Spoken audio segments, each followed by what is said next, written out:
Hi, and welcome to 3 Things in 3 Minutes. I'm Nersi. Today we are looking at Hadara from Z-Man Games. It plays 2 to 4 players and plays in about 40 to 60 minutes. What it's about.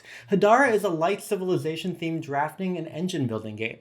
Each of the game's 3 epochs is broken down into 2 phases. In Phase A, each player simultaneously draws 2 cards from one of 5 decks: income, military, culture, food, and technology, choosing to either buy or sell one card and discarding the other. And this continues until everybody has drawn from each deck.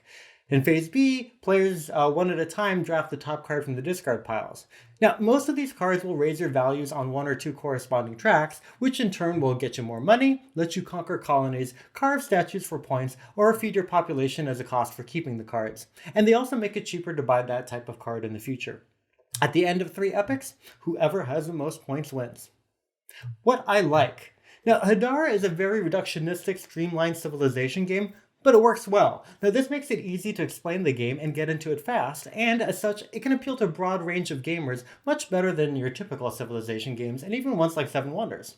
The gameplay is also particularly fast, and that's especially in Phase A, because all of the drafting in that phase is done simultaneously, and so you're really only deciding between 2 cards, which is helpful not to overwhelm new players. Even so, the gameplay allows for a fair amount of customization and engine building, such as the technology cards, and even when you add cards to your tableau, that makes the cards of that type cheaper.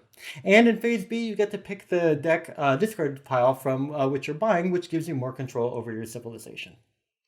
Now, points to consider. Though it is a civilization game, it does still feel very abstracted. Now, while I think that works well here, it doesn't have that much of a distinctive civilization feeling to it, and ultimately it just comes down to the engine building of your cards and moving along the different tracks, and as a consequence, it can feel similarly abstracted to Civ games, again, like Seven Wonders.